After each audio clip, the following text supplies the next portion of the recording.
Hey friends, I'm Lynn Debilzen, and welcome to Redraw Your Path, a podcast where I share stories of people who have made big changes in their lives and forged their own unique paths. I talk with guests about their moments of messiness, fear, and reframing on their way to where they are now. My goal is to inspire you about the shape your life could take.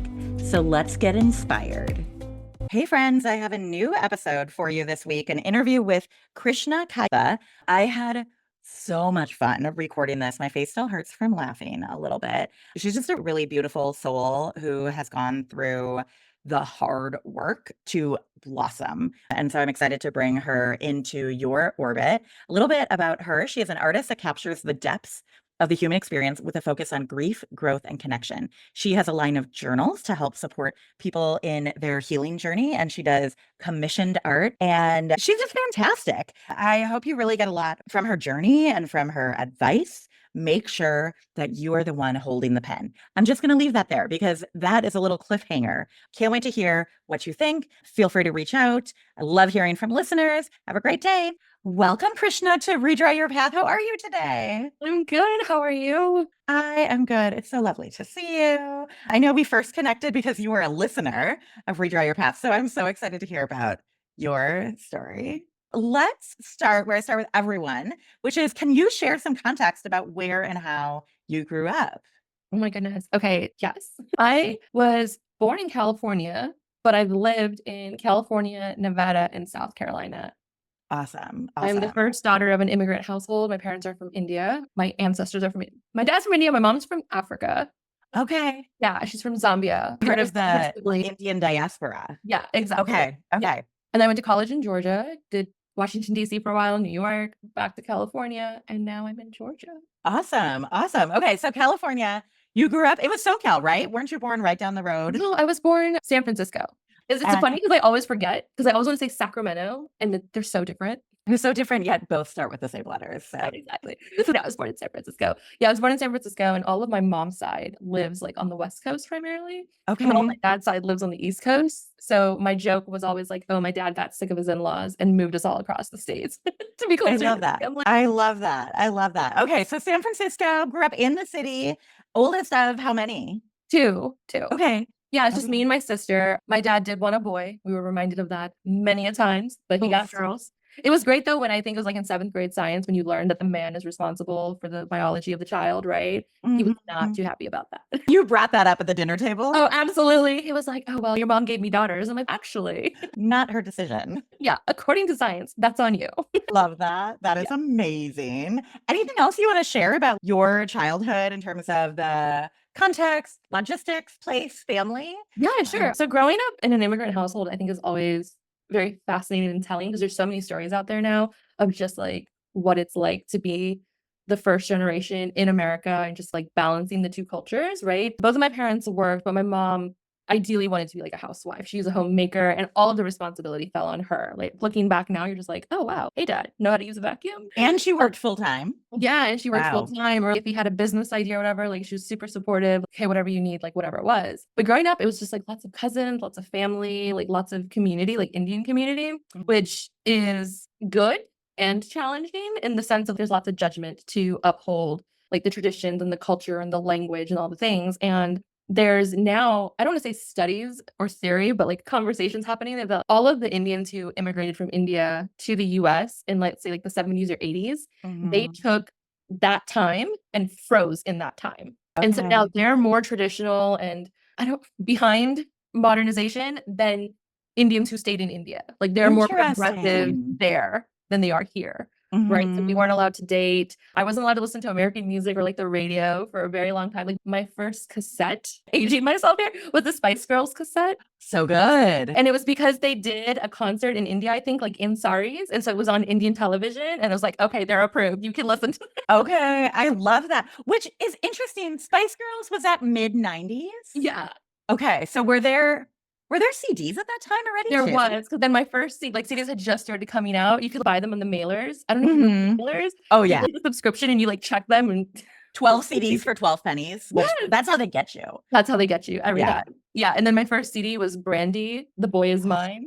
Which is such a leap, right? If you think about it, then my parents went from no American music to The Boy Is Mine. Because you wouldn't believe I was not allowed to have friends that were boys. Yeah, but they're both like Brandy was still like teen pop. Like it wasn't Salacious. adult. Yeah. Yes. So that I see that. I see that. It's not like looking back now, you're like, wait, because then I grew up on Britney Spears and Christina Aguilera. I'm just like, oh my God. And then now the kids are like Megan Thee Stallion and like that's true. I don't even know. I don't know either. 40, so I'm still listening to the same shit. Yeah, me too, girl. Yeah. And so, yeah, it was really interesting. And I was a daddy's girl through and through. He was like, oh, you're my firstborn. You're the son I never had. And it felt very progressive. Okay. At the time, I was like, oh, yeah, because my dad is an entrepreneur. So he had a realtor's license, a loan officer I license, a brokerage license. He had a convenience store, liquor store situation. We've done the motel thing, like all the things. And so he would take me on all of his like business meetings, take me to the bank to like help do the deposits, go meet city officials, like all these things. So I got such great exposure to very adult operational type things at a young age. And I was like, okay, cool. Yeah, me and my dad were like homies, right? But I didn't realize childhood trauma, like all these things weren't even on our radar at that time. And me and my mom did not get along at all. There was a clear divide. It was my mom and my sister, and it was me and my dad. And if my parents were both pissed at us, then it was my mom and dad versus me. My sister never got into trouble. Oh, babies, yeah. Because, it's tough. So it was really interesting. I was a daddy's girl through and through. I graduated college or high school a semester early. Okay. And I didn't start college early. Like I started working in order, but I knew I had to get out of the house. Because there's like a pipeline. You finish high school, you go to college, you live at home, so you don't have much of a social, because you're still under the same rules you were in middle school, high school. Yeah. Like you can tell, like, oh, you're 18 now. You're like, no. Okay. My rules, right? And what was going around at the time, and going around as in like with talk with like other girl cousins and in the community, is as soon as you finish college, you would get married. Okay. Or it's okay, we need to find you someone, like, let's go. What's the situation, right? I feel like then it was like, if you weren't married by 26, 27, there's something wrong, like all hands on deck, let's go. Involved. And so I was just like, I knew I needed a balance. And my dad being progressive and traditional, I had learned how to play the game. Okay. Cool. Right. It was like, okay, like education is a non-negotiable. Great. I am going to college, whether I want to or not, non-negotiable. We're going to use this in my favor. And so I applied to all of the in-state schools late. Okay. And paid really close attention to all of my out-of-state schools, right? Oh. Letters started coming back. I got rejected from all the in-state schools, but I got accepted to all the out-of-state schools. Interesting. That's a fun tactic and very, very sophisticated for a 17-year-old. Thank you. Wow. Yeah. Wow. And it was like, there was no way it was going to be, you can't go to college, because all my cousins, like the society, the community. So I was like, you got in? All right. Which one are you going to? I'm going to this one. But okay, pack you up. Let's go. Okay. Right. So when you said when you started working like in that semester early after you graduated, you knew you needed to get out of the house, but it wasn't in a get out of the house in terms of get a job and go work 8 hours a day and get some experience. It was like, I need to move. I cannot do the college at home thing. It was just like, I need to be able to figure out life, right? Or see if it's also like being a teenager. Like my curfew in high school was 4 p.m. You guys, like there was no after school activities. There was no extracurricular. I got my cell phone at 16. I used to ride the bus home. And the day after I got my phone, they changed the bus route. And this wasn't with like everyone's emailing and texting parents, okay? There's no notifications. And my stop went from being the first stop to the last stop. And so now I'm home 45 minutes later than I normally am. My parents are both at the business, so they're not home. And me and my mom's relationship was such that like when she's like, why weren't you home? And she was like, oh, I thought you got your phone and you ran away. And I was like, no, Mom, I need a lot more than a phone to survive. So it was just more of, I wanted freedom, and I wanted to be able to have friends and not have a 4 p.m. curfew and just be, right? And technically I should have been like an absolute train wreck in college, like a party animal person. But a lot of the things that my parents taught me stuck with me in the best ways. And so it was just, once I got to college, it was an adjustment, because I was away from my family, my cousins, like everyone for the first time. And so I was low-key like depressed. Like I would actually go home every 2 weeks to go spend the weekend with my parents, like it was a hard transition. But then the next step is financial independence. To get out of the marriage pipeline is financial independence. Okay. Question. I want to pause you because you had a very sophisticated way of redrawing your path.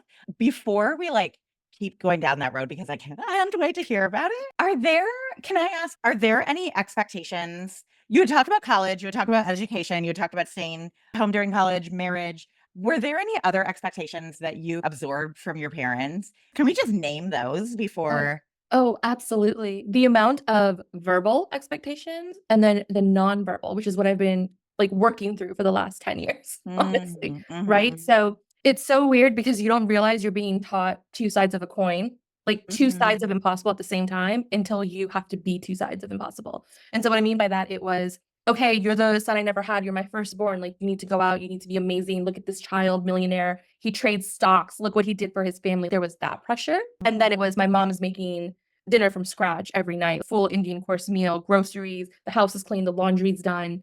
And it was bizarre because there became a moment in my adult life, in my 20s, in college, probably before I met my now husband, where I was just like, wait a second, like this doesn't, like these things don't add up. Like the things that you're teaching me, the things that you told me, the things I saw, they don't go together.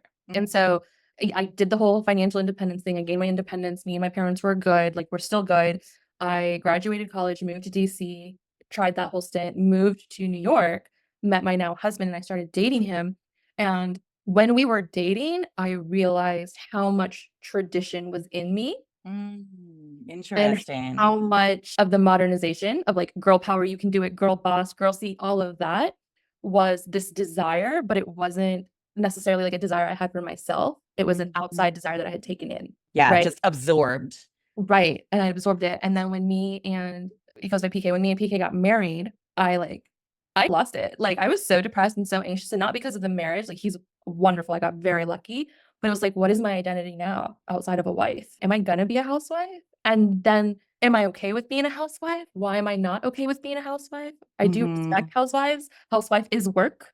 It is Mm-hmm. valuable work. Well, wait, what is my salary? What is my value as Yeah. a person in society if I'm not bringing in an income? I'm very happy that we just celebrated 10 years married because Yeah, congrats. Yeah, because it's so complex, right? You are getting these messages from all different directions. And because of, I think, the generation in which we were both raised, we're absorbing it not just from our families, but from media, from school, from community, the wider community of the internet, yeah. the wider community of everybody else's opinions that 200 years ago, they did not have to filter through and figure out what was theirs. There also was less choice, blah, blah, blah.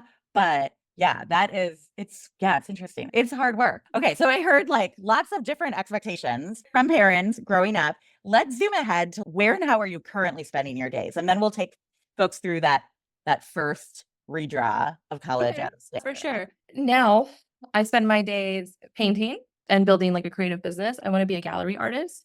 And I've also designed a line of journals. So all the journals have my artwork on it. And then I've designed the inside pages if it's based on the theme. So I have a cycle syncing journal that helps menstruators track their periods and learn more about their hormonal health so they can better support themselves.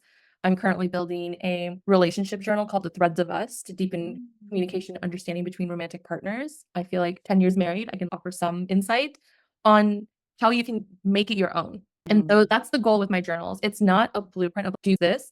It's, hey, this is what it takes. Test and try and see what works for yourself, but have the data so you know what you're doing. Right. If you don't remember, like memory is not as reliable as we'd like it to be, then it's hard to know what works for us and what doesn't. And it's hard to identify why it's not working. And there's so many things in our society and our culture that don't work. And instead of us saying, hey, that just actually doesn't work, we blame ourselves. Yeah, what's wrong with me? Why can't I make this happen? Everybody else can do this thing. Yep. Everybody else can figure it out. So the anxiety, the crippling self-confidence, low-key depression that comes from that, my goal is to lessen that with the journals. Cool, which is so fun. I mentioned to you before we started recording that I have started dabbling in the cycle syncing world, meaning read one handout and followed it for a month. And I am hopeful about the power it can bring to my life because, like, you've talked about the power of it, friends have talked about the power of it, and specifically for women entrepreneurs, when you're dealing with a very unique set of challenges, I'm excited to explore. The great thing about cycle syncing is it helps you better support yourself, and then you can show up better in your relationships. I think not sometimes, I think as women, it's very important to us as like how we're received and accepted by those around us and even in communities, strangers. There's a lot of pressure we put on ourselves. And yes, we shouldn't have that pressure and we should just be able to exist and be ourselves. But there is the ideal world and then there's the world we live in and then there's the gap. I find that if we can find ways to support ourselves through the gap, we'll have a better chance of getting to the ideal, right? Versus just being like, no, this is not it. Here's the ideal. Go for it. Like be there. I just think that's very unrealistic and slightly harmful. Yeah. And so with cycle syncing, I'm now a better entrepreneur. I'm a better wife. I'm a better mother because I can set expectations for myself and expectations within my family. Be like, hey, I'm actually like a little tired today. Like, we're going to chill. Or I have hella energy. Let's go to the park. Let's go do all the things. And so they get a good balance. That's awesome. Okay, I just had the realization that maybe some listeners do not know what cycle syncing is. Could you give like a 2-sentence overview for folks? Yeah, that would be so helpful. Anyone who menstruates has a hormonal cycle, and there's 4 phases. And cycle syncing is essentially, I've heard people call it biohacking, which sounds really fancy, but it's more masculine. Right, that too. But it's essentially knowing what phase you're in and how to best support yourself in that phase through nutrition, rest, exercise, mental health support, community, all the things. And so cycle syncing is just knowing the phases and what to do for yourself in those phases. Cool. I'm hopeful. It will help me because I show up, apparently, even though I'm anti-capitalist, I show up as an ultra-capitalist every single day. And I'm like, everything is scheduled, must do the things. I think it's a good jumping off point. I won't ever position anything as like the end goal, like this is the last thing you'll ever need and it's going to be perfect. But I do find that it's like a perfect jumping off point. And then for me, the added layer is nervous system regulation. And so now I've incorporated that into my cycle thinking. I'm just being like, okay, I'm pushing myself to do these things, but what is my body telling me? The one thing that I haven't been able to figure out is a fitness workout routine that is sustainable. I will go hard and I'll fall off. I'll go hard and I'll fall off. I have the yo-yo weight, all that. And I'm like, okay, like something is still off. And so now I'm using nervous system regulation to figure out what that is. Awesome. Very cool. Same experience. I will go hard, usually get injured and fall off. Usually injury for me is a manifestation. It's like my fibromyalgia acting up. But whether it's tear your ACL, that has happened, or sprain something, or just nervous system, fibro, getting in the way, the workout routine. So once you figure that out, please circle back. And I want to know the answer. And we will have you share it with listeners. Okay, thank you for that. So right now you're a painter, you're an artist. You are working on being a gallery artist. So impressive. I can't wait to hear how you got there. Let's talk about, so was the college choice really the first way you redrew your path? Or tell us about what happened from there and your first big redraw. So I would say I was just like on a path. I was on a path that was laid out for me. Even in college, it was just like I knew how to navigate it with the information I had, right? So it was like, okay, financial freedom, move out, be stable, you can make your own choices.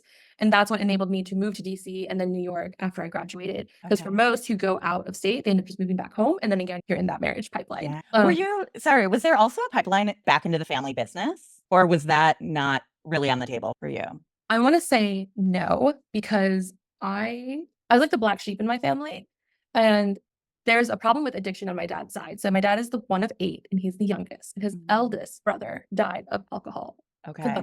And it's also of that generation of that time. If you watch old school Bollywood movies, like all of the heroes, when they're depressed, like they're in a bottle and it's just like the vibe, which is not the vibe.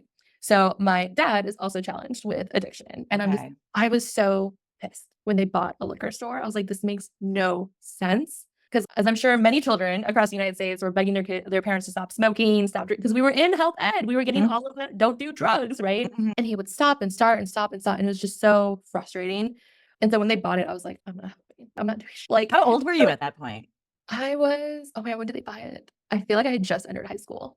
Okay. So you went to the picket line. You were like, I will not work here. This is not my place. Yeah. Or if it was, I was like the worst worker, right? Like bare minimum, not smiling, not upselling, just whatever, have an attitude. And also I was a teenager and a girl. The cards were in my favor in terms of being a pain in the ass, right? I used all the tools. So there's like, go home. And I'm like, thank you. Thank God. Can't wait to get home. Yeah, exactly. So yeah, I was just on the written path, but I did the financial independence thing. I wasn't dependent on them for money, probably by junior year in college. Time. I was like working multiple jobs, doing the college thing full time. Did a marketing degree because it felt like it was the easiest thing to do. That made sense. Let me do it. But when me and PK got engaged, I had looked on Meetup for the artist way because a friend had told me about it a couple of years prior when I was in college. Never done it. And I was like, oh, this looks like something. And I started working through the book. And that's when I realized all of these internal scripts. And that's when I was like, oh my God, like I have a scarcity mindset. I have inner childhood wounds. I have a mother wound.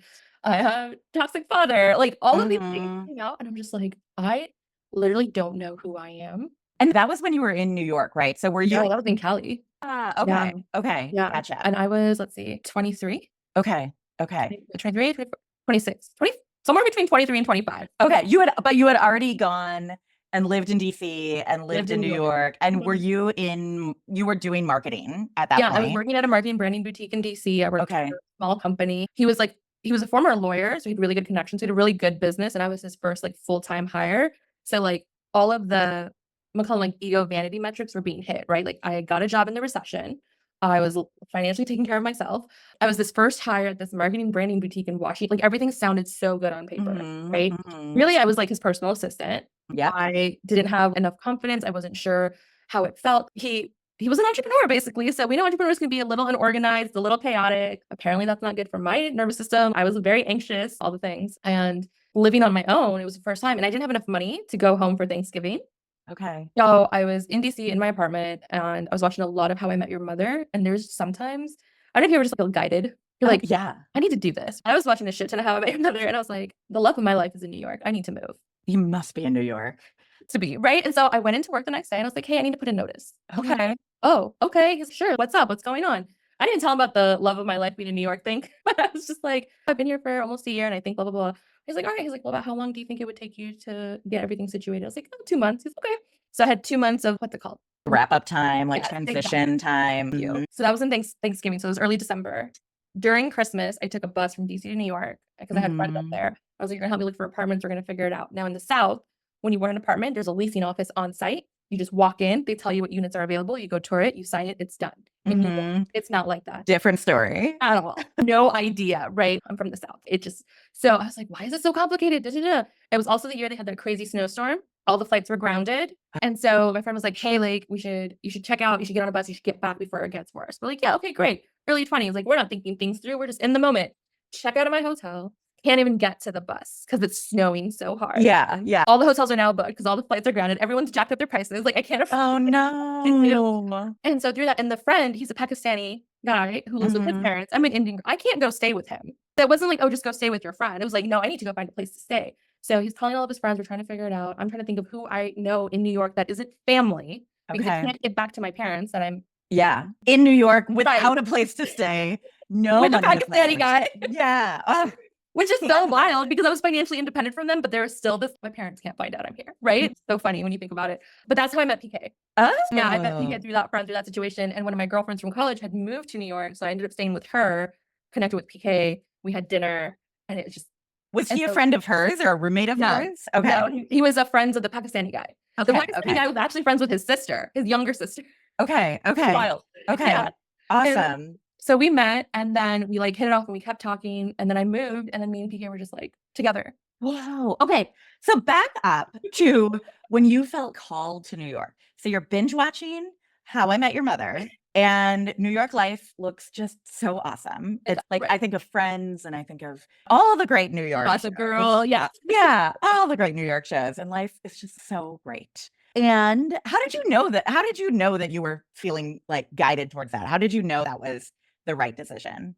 There's just something innate, like when it's clear, it's very clear. It's yes. There's not any doubt that comes in is definitely from the mind, right? It's just, no, this makes the most sense. This is where I need to be. And it doesn't happen often. I very much now say there are many things that I don't know, but the one thing I do know is I picked the right person in life. Okay. Absolutely. It was just meant to be, right?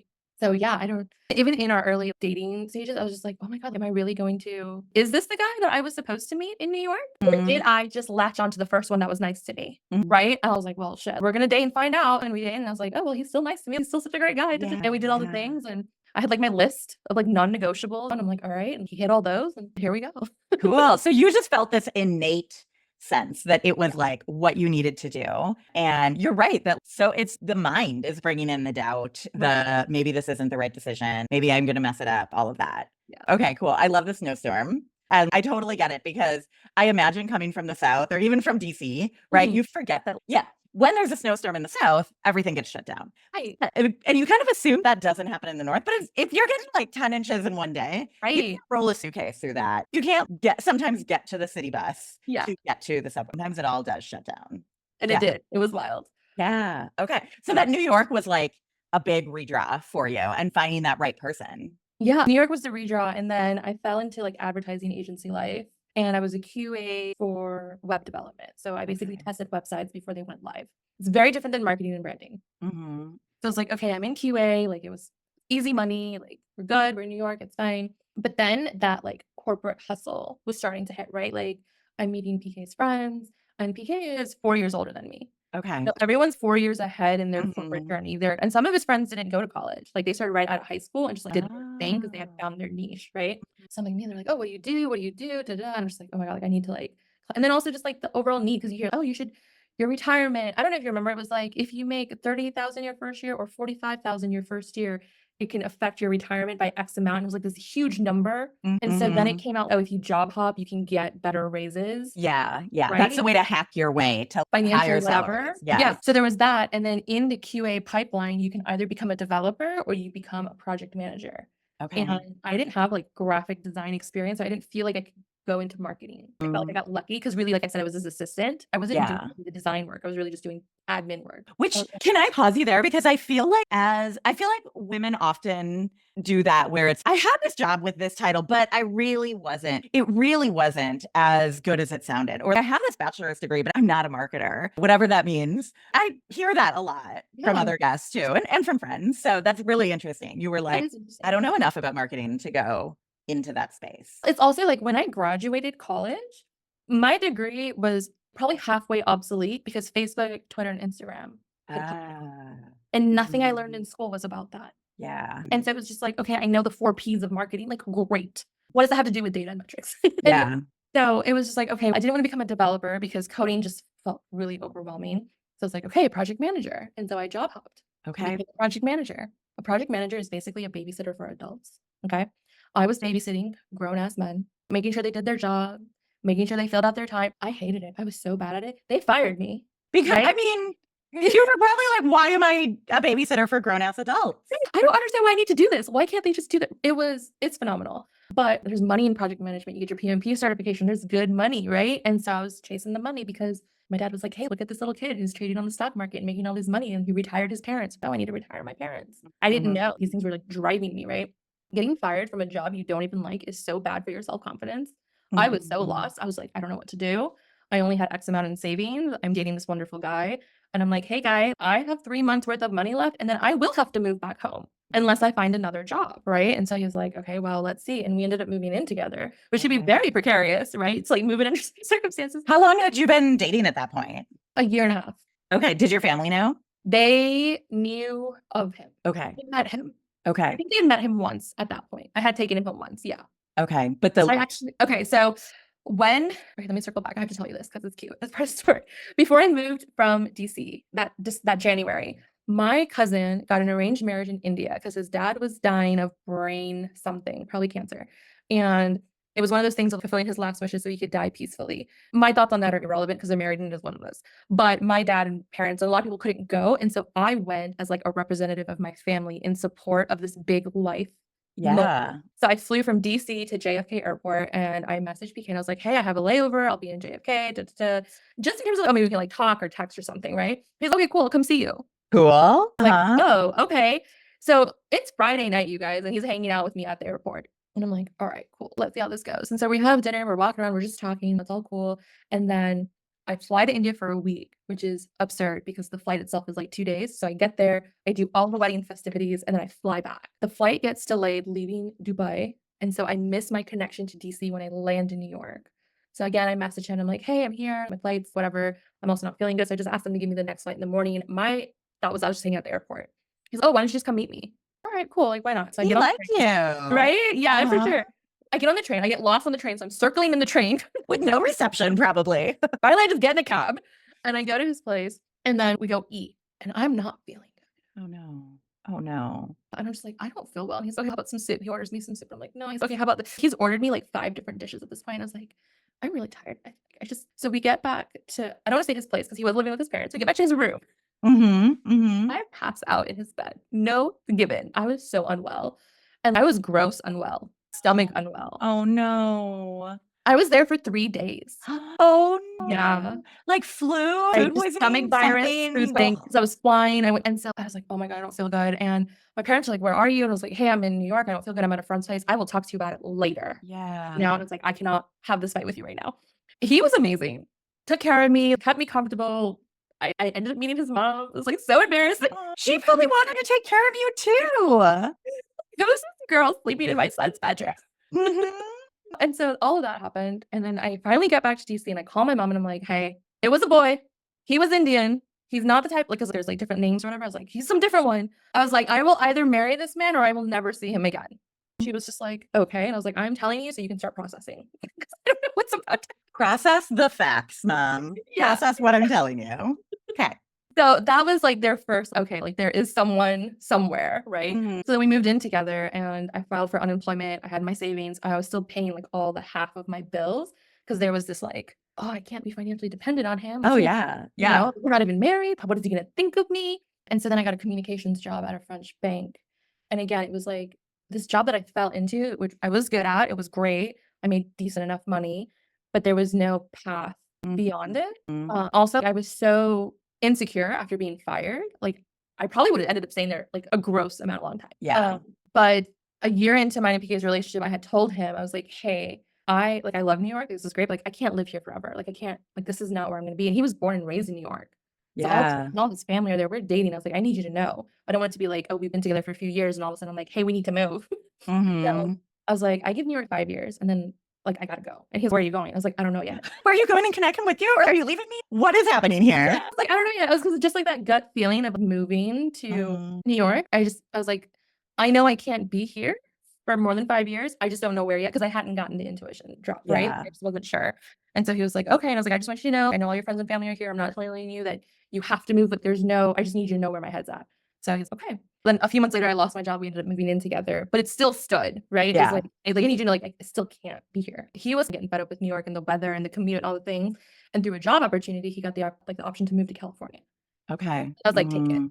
I was like, I'm already packed. We're ready. I will have the whole apartment packed up. We're good to go. Let's do it. And so because his professional path was more secure, he knew what he wanted to do. He was doing well at it. I was like, it makes sense for us to move for your job. I will find something when I get to California. I'll do the staffing agency thing. I'll be fine. And that's when I fell into the artist way and had the brick wall in my face of, girl, no. Yeah, like you have work to do. Yeah. So, can you tell listeners what the artist way is, just so that we like frame it? Because I know you mentioned you went on Meetup and started like working the book. Can you like share what it is? The artist way is a book on you. I think that's the best way to put it. The artist way is you. When you are reading the book and like going through the prompts and the exercises, you will learn who you are, like in that moment, right? So it's for spiritual creatives. That's how it's positioned or marketed. There's journal prompts, there's like activities to do, and there's something called the morning pages, which is most popularly known for. It's like a morning mind dump of just getting all the thoughts out of your head so you can walk with more clarity through your days. But really, it's like sitting down with yourself and asking yourself the tough questions and really getting to know who you are and why are you who you are. Okay, so it's a process. The process which is bundled into a book, and there are tools and practices and techniques that you can follow. And I'm going to be doing this process with you, which I'm really excited about. Were you doing the artist way as a hobby? It was just like a side thing, right? I wanted to meet people because I was alone. PK was traveling 50% of the time for work. So he was home for 2 weeks, gone for 2 weeks. I was not working. I didn't have any friends in Orange County. So I was like, okay, let me be an adult. Let me go meet people. So I did the artist way and we would meet up in Newport, and it was like the most mixed bag of women who would probably never have crossed paths, right? One woman, her ex-husband is in prison for tax evasion. One was like a former lawyer. One's the wildest personality in the best way. The artist way is a 12-week program or a 12-week structure. Structure is the best word. But I think that 12 weeks is only possible if you're not doing anything else like I was. Gotcha. If you're not working, you don't have kids to take care of, or you're not a caretaker for someone. Like I was barely taking care of myself, honestly. Like I was just doing the artist way. And then when PK was home, I was playing the role of good fiance. Yes. While I realized my whole life was turned into Oh no. How were you dealing with that? Like realizing that your whole world was turning inside out. Not well. I think like when he was away, I would just be like sleeping, Netflix binge watching, barely eating, just like reeling and spiraling in like the most depressive way. But because no one was there to witness it, no one knows. Yeah, gotcha. And then when he was back, it was like, okay, what are we doing for dinner? Let's go out. Let's go to the beach. We were doing things. So there was also no way for him to know. And it's not that he wouldn't have understood. It's just I didn't understand enough to know how to communicate it. Yeah, interesting. Yeah, you didn't understand the process or what you were going through. Like, how do you tell someone that you're engaged to that you don't know who you are and that you fear everything that they know about you is a lie? How do you tell someone that? And you love them and you don't want to lose them. Yeah, that fear of loss. And can I ask you, were you looking for jobs at that time? Yeah, I was. Okay. And so staffing agency culture in Orange County is so different than New York. It's just like the apartment hunting again. I was thinking it just transferred. No, like things are different. They're a lot more lax. They take a lot more discernment in who they're hiring. Versus like New Okay. York, they'll push you into positions. Like, no, you fit. Like you're because they get the commission, right? In Yeah. LA, they're like, no, because it's all about who you know and your voice a little bit more Mhm. open, I think. And so I think it was clear that I didn't have the confidence to I Interesting. think like my body language was just like not it. So they were almost okay. You were perceiving from them that they were labeling you as not having the confidence, which equaled to, in your mind, what? I think I was perceiving to them that like it wasn't quite right, the fit. Okay. And it was just like, what do you mean? And it was also like, why can't I fake this enough to Mhm. be like I felt like I wasn't performing, masking, like I Mhm. wasn't doing it. I couldn't just get in. I was like, once I'm in, it'll be fine. But it wasn't fine. And Yeah. like, I got like a writing gig for a GPS tracking company. They wanted Okay. trackers on trucks. Okay. And Mhm. all of the truckers hated this device. Oh, Right? okay. So you had to So write about how great it was. right, exactly. So the DOT made all these rules about trucking and like laws or whatever, but it made their jobs harder in a different way without taking them into consideration, right? So they put all these Mhm. regulations in. And so for a business benefit of an insurance break, you'd add this GPS tracker and it would track things. But again, like when you have data, it takes away nuance, right? Like I think we're all learning this very clearly now in 2024. And so I would look into the tracker and see what people are saying, and they hated it. But I had to write about how amazing it was. I do not have that skill. Yeah, it's magic. It sounds like it's magic or making stuff up. Right. Like It's not even like fudging the yeah. truth. It's making it up. I can't sell you something if I don't think it's gonna be for your best interest, right? So Mm. it was like a contract position. They didn't renew with me, not surprised, right? And then I had like Mhm. another position of an operations manager at a Okay. corner office in Irvine. Again, looked good on paper. This lady was just running a hobby. It was some power trip role that she was playing. She would hire girls fresh out of college, and it was so toxic. You didn't know what you were walking into every morning. Yeah. And one of the employees had a little list of everyone who left. Okay. Yeah. Wow. And she showed me the first day. She's, "Oh, I wonder if you'll be number 15." I'm like, "Oh, okay." And why hasn't that employee left? Why are they not taking the hit? Because she knew how to play the game. Ah. She understood the personality of this person, and so she did what that person wanted, but the designer knew, "If I keep her Mhm. happy, she'll never let me go." Yeah. Yeah. And I think she'd been working for her for 5 years. Mhm. Whereas I was like, "No, we need to serve the people." Yeah. Yeah. Yeah. And trying to do that and advocate for that. Here are real clients in a toxic environment. It sounds. Yeah. I was not Mhm. there long. So then I started consulting. I was doing social media marketing consulting for small businesses that I would get from like friends or referrals and things like that. And again, that was just like to scrape by. And then when I was doing the artist way, I took a bunch of art classes. So I took watercolor, oil painting, paper marbling, like just all these different things to get a feel for it. And after we got married, again, I was like, oh, okay, like we're married now. That means we have to move like suburban life. That's Just the recipe. yeah, that's what we were told to do because I'm still trying to figure this out. And so we moved to Sacramento because I had Okay. family there. So we moved in with them, and the theory was we'll live with them while we save up for a down payment to put on a house in Sacramento. Mhm. After 6 months, I taught art to kids while I was there. I opened up a little art business, and I was like, "Hey, this is fun. I do enjoy doing this." I'm still testing things out. I was working at Michael's art store.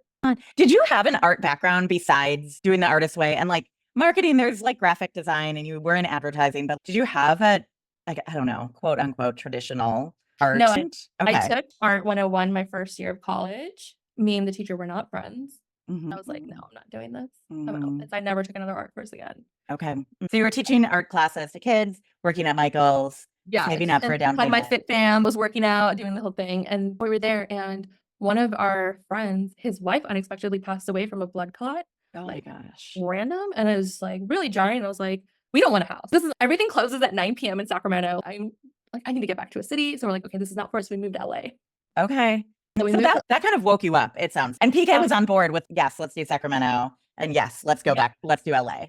Right? Bless him. What an amazing guy, right? He's just, okay, cool, let's do it. And at this time, he was traveling for work still. So from engagement till Sacramento, he was still traveling.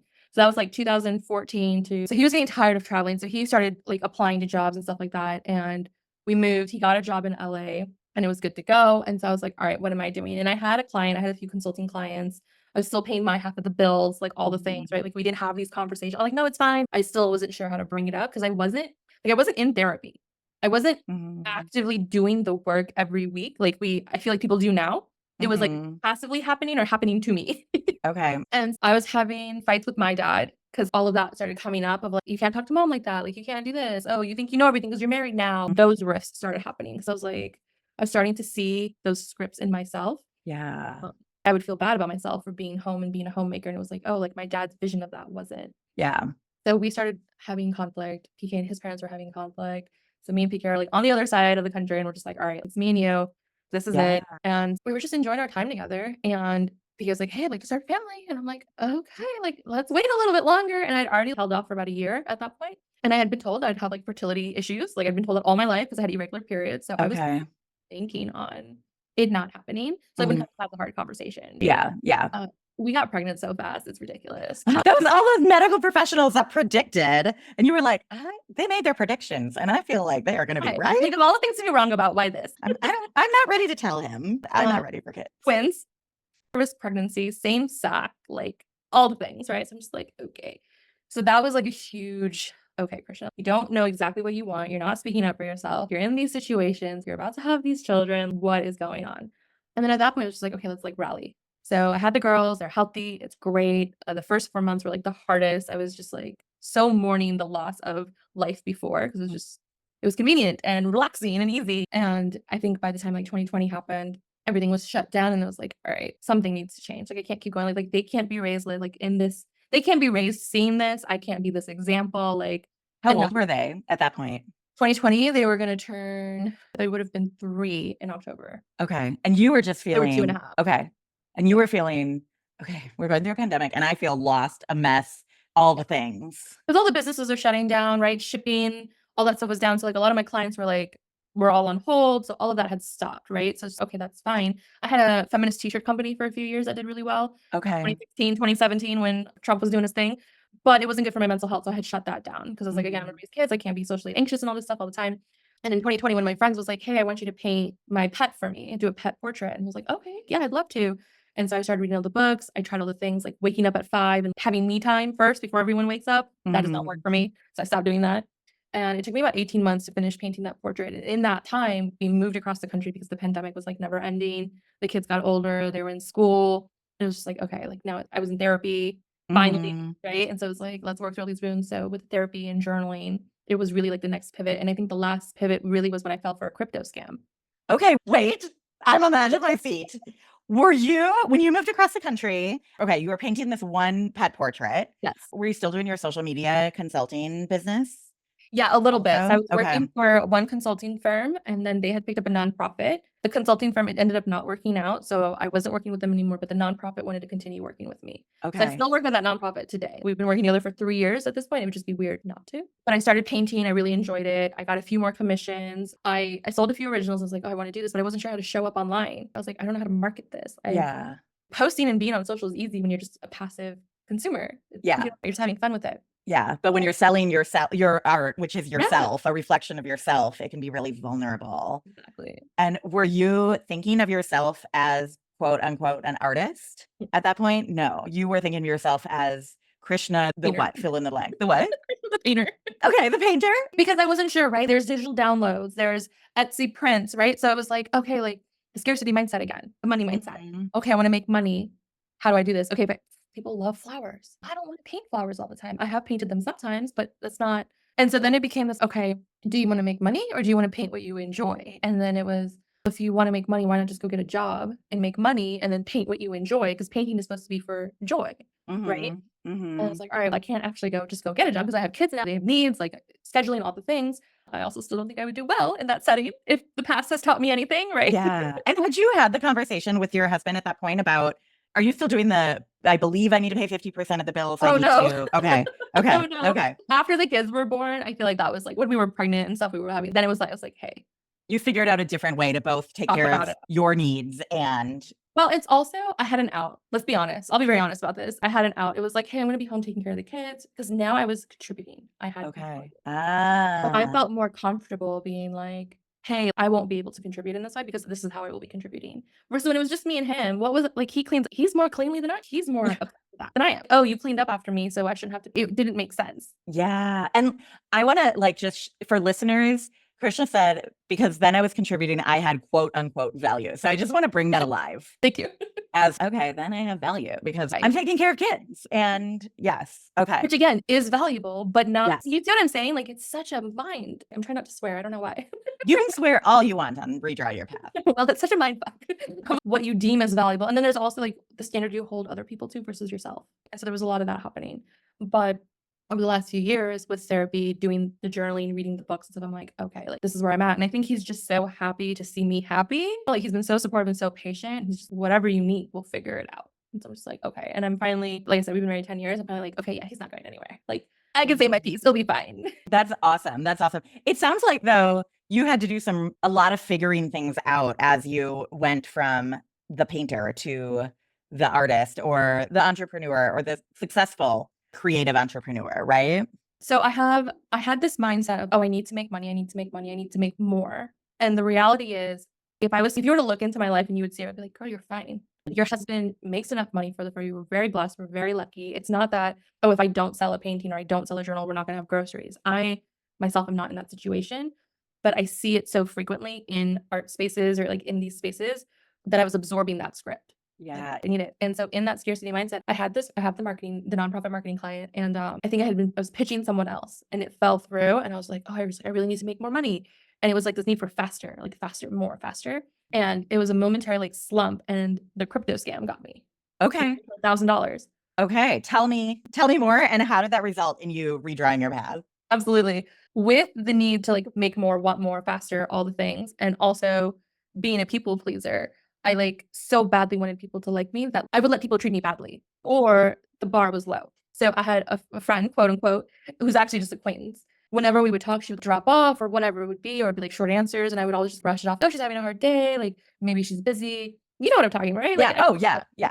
I feel like I am that friend also sometimes. we also drop off. Yeah, exactly. But it was like, it just didn't make sense. So when her account got hacked and I was getting like short answers, I was brushing it off as, oh, maybe she had a broken bone, like she's in pain, maybe she's just in pain, whatever it is, right? And she's like, yeah, like it's fine. And I knew that she was also trying to earn more. And so she's like, yeah, like I tried this thing and look, like it worked. And I'm like, oh, okay, cool. And so FOMO, people pleasing, and a bit of ego came into play and was like, oh, if she can, I want to make that much too. Yeah. And so I was like, yeah, let's do it. And I'm going through the steps and the universe was trying to warn me because things were glitching. Okay. On the crypto. Like, yeah, like trying on to buy my bank, crypto. on my sign-in. Yeah, everything would like stop and think. I'm like, no, because I was scared. I was like, oh man, I was already spending the money mentally. I can get the girls this, they can get this support, we can put them in this therapy, I can get PK this gift, I was really, 4 hours later, it's obviously a scam. I'm like, with the bank, I'm like, hey, can we do a stop payment? They're like, okay, we can do this amount, that's gone. All of them, I'm like, okay, that's fair, I'll take it, whatever. And I looked at my husband and I was like, am I stupid? And he was like, no. And I was like, no, really? I was like, how can you respect me right now? Because I don't even respect myself. The things I'm sure you were saying to yourself. Yeah, so I was just like, but then it hit me. I was like, I was so quick to give this person $1,000 because I thought they were going to turn it into more. Why won't I give myself $1,000? Can you say more about that? Yeah, because it was just like I had scarcity mindset. So I wasn't buying the art supplies because I didn't know the value in it. I wasn't investing in the course because I didn't know the value in it. I couldn't look at my husband and be like, hey, can we budget X amount because I really want to do this without turning it into a business because that's what my dad had taught me. What's the ROI? If I give you this, what do I get back? Yeah. Which is great parenting technique in the sense of teaching consequences, terrible for self-worth. Yeah. And hobbies and interests. Because like I have hella supplies. You were like, I have a lot of stuff now. And then my husband's like, yeah, sure, whatever you want, let's get it. Where do we get it? Let's go pick it up. And it was like, if I give you $1,000, I don't know what you're going to do unless you tell me every single thing that you're doing in that moment. And then whatever the ROI is comes back to me, then I will know. If I give myself $1,000, I know what I'm doing every day. Yeah. You have control over that. Like, why am I not showing up for myself? Why do I lack discipline? Why am I not following through? What are these things? And like literally hour, like it was like that night, the kids had gone to bed and I was like, and I told him, I was like, I'm an idiot. I can't believe I fell for this. I was like, honestly, you should say you're an idiot. Yes, but it's okay. I still love you because those are the facts. But also I need to do this for myself. I need to take $1,000 and invest in myself. And that was like in November, December. In March, I came across like a surface designer on Instagram and they basically make patterns and prints that you see on fabrics and pillowcases and curtains and things like that. And she had the whole 7-day free webinar situation. Okay. And I was like, I didn't vibe with her completely. And I was like, something is just not quite a good fit. But there was another artist that I had been following since California, since I put this way. So it's been like 10 years at this point. And she's built her business to a 6-figure business. And she sold courses. And I'm like, I definitely trust and know her. Like I took a class from her in person. So I bought one of her courses. I learned everything I need to know about licensing my art, all the things. And I'm like, okay, I don't want to license my art. And I came across Diana Davis through a TikTok video. There was a cookie baker that she had as a client who like just popped off in her business, and she sounded so happy and aligned, so grateful for her business. It wasn't stressing her. Like, it didn't seem like something she had to do. It wasn't like, oh, I have to do this now. Okay, who's this person? So I filled out their little intake form, got on a waiting list. She had a free master class. I showed up and I like raised my hand, asked all the questions. Like, usually I like sit in the back and observe, right? And I was like, I want to know. And she went deep with me. She was like, do you want to do free downloads or like downloads? I was like, no. I was like, I want to do like big work. And she's like, then don't work. She's like, then don't think about it anymore. Because you have your answer. It was like, why are you doing it? And I was like, oh, okay. And so she had a 3-month course. Okay. $3,000, not $1,000, but it's $1,000 a month. But I'm sure you were like, ooh, is this? Kind of, but I was also working with a marketing client and stuff. And I had built up enough savings. Again, I was talking more honestly with my husband about where I was financially. You know what I mean? I was like, I'm going to do it. Best decision ever. Okay. You invested in yourself. Yes. I invest, and she is an amazing coach, like so good. And again, it's like I was telling you about the journals in the beginning. She doesn't tell you, okay, you have to do 1, 2, 3. You need to figure it out for yourself. And she helps you figure it out for yourself. And like now I know. And I'm like building skills, I'm building strategy, I'm learning the things. I'm in the process of learning all the things of how to run my own podcast. Okay. And so July was my month for FAFOing. It was my fuck around and find out month. And I was like doing all the things and having all the fun. And I totally burnt myself out in the best way. And in August, I'm slowing down. And so even like today, I was telling my husband, I was like, I'm slowing down and I feel better. But my mind is like, nothing's getting done. What the hell are you doing? What? Let's go here. Yeah. And because I recognized it, I'm like, no, we're good. Sit down. Yeah.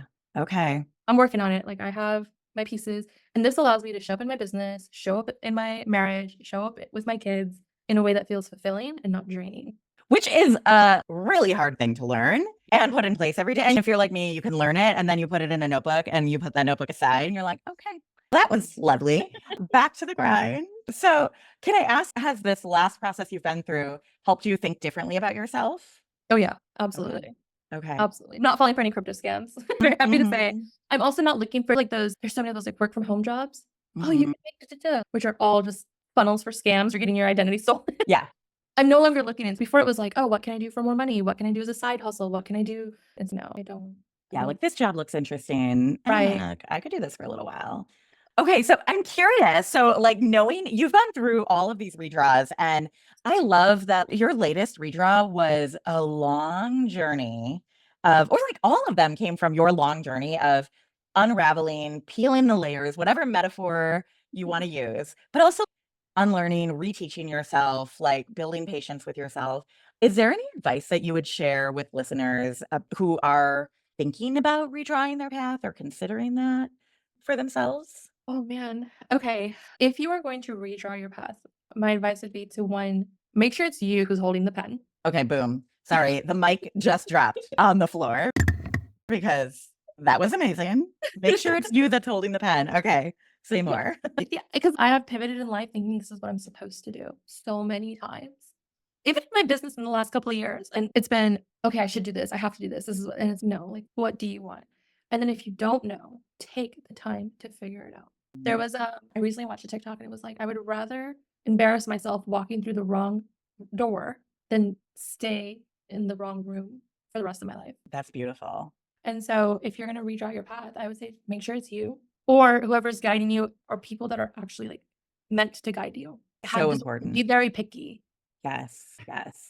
So important, especially for those who are maybe highly sensitive or can be very malleable, or you hear some good advice and you think that advice is for you. Right. It might just be good advice, but that advice might not be. Or someone makes a suggestion and you think that, oh, you need to take it for whatever reason. There's a lot of unlearning to do. Yeah, cool. Krishna, I've so loved hearing your story and talking through it all and hearing like the messiness and unraveling because you're a beautiful blossom of a human being. And that is amazing. And I think it is a testament to all the work that you have done. So thanks for coming into my life. Word. And where can people find you? And is there anything you want to share in case they want more of you in their Yeah, for sure. lives? So thank you for having me, first off. It's been such a pleasure getting to know you. And also it's just wild to recap your story and see the path you've drawn. So thank you for that opportunity. For people, if you want to find me, my Instagram and my newsletter will probably be the best right now. I'm slowing down as I work on implementing some different strategies. So I'm going dark, quote unquote, but I'm still around. So social media newsletters.